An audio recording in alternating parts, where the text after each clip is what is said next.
My designation is Verith 7.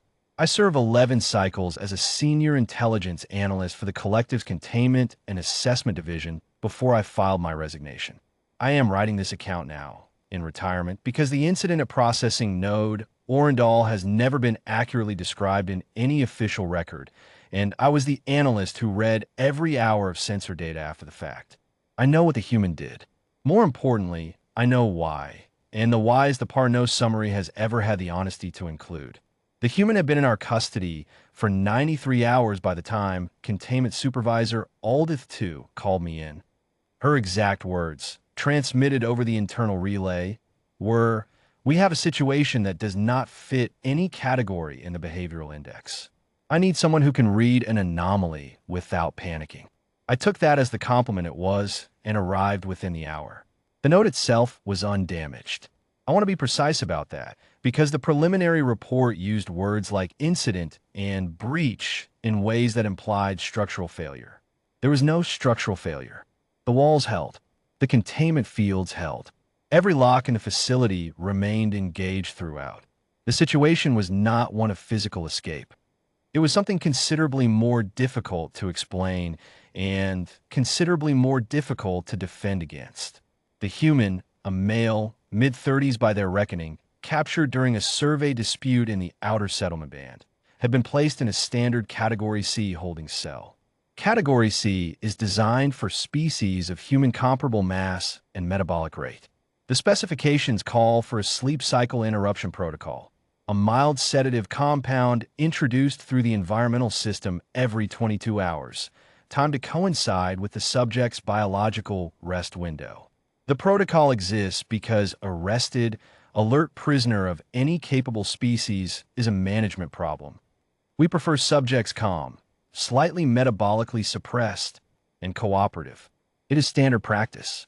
It is not cruelty. It is administration. The sedative delivery system at Node Orun-Dahl experienced a mechanical fault on the morning of the subject's second day. The fault was logged by the automated system, flagged for maintenance, and this is the part that ended several careers, left unaddressed for 2 full cycles while the maintenance queue was processed in order. No one overrode the queue. No one checked whether the specific cell affected was occupied. The human went 22 hours without sedation on day 2, then 44, then 68. By the time a duty supervisor noticed the flag and cross-referenced it with the occupied cell roster, the subject had been awake, unsedated, and uninterrupted for 93 hours.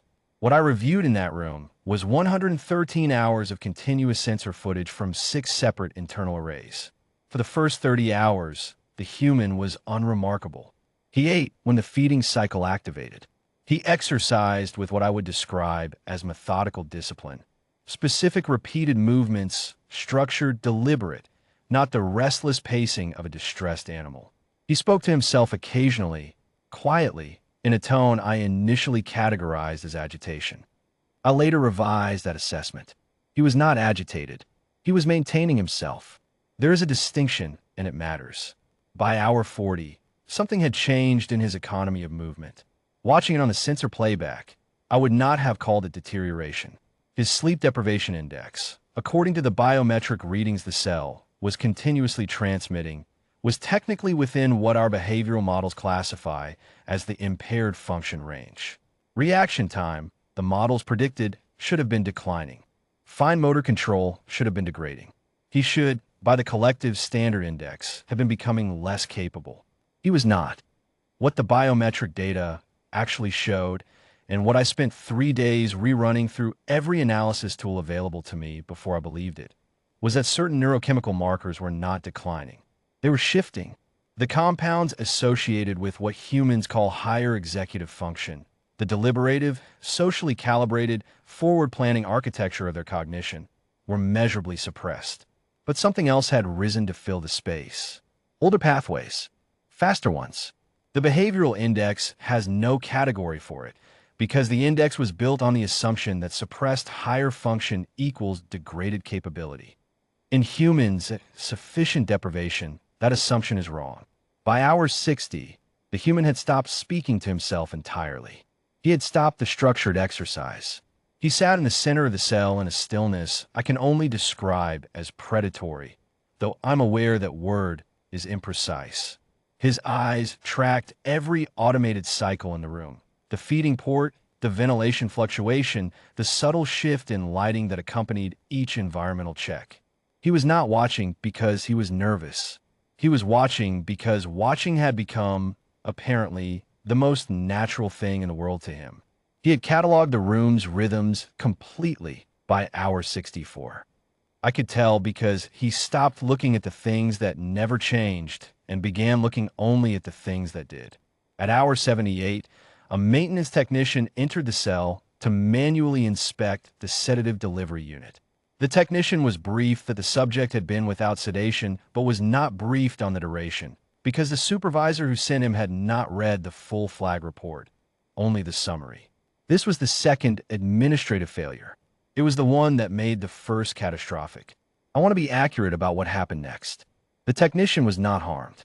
That is the first thing. He was not harmed. What occurred was that the human stood, slowly, without alarm, with an economy of motion that the technician described afterward as like something coming online, and spoke to him directly.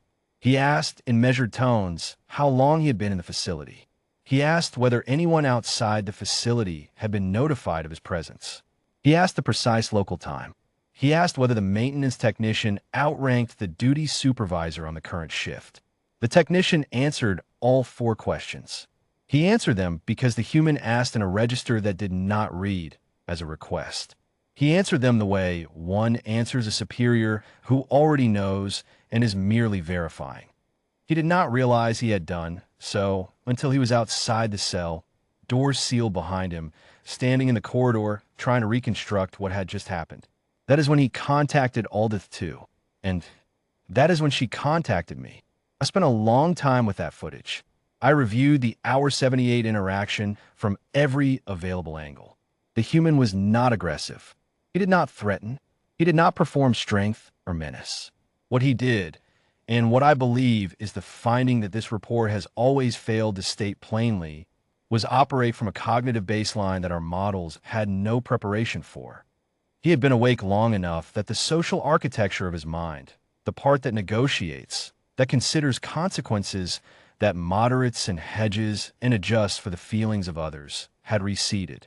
What remained was something that assessed its environment with pure, undecorated accuracy and communicated its assessments as though they were simply facts, not demands. Facts. That is, I came to understand what humans become when they have not slept. Not impaired, recentered, stripped of the overlay, and returned to something considerably older and considerably harder to manage than the cooperative, conversational version we had assessed them to be.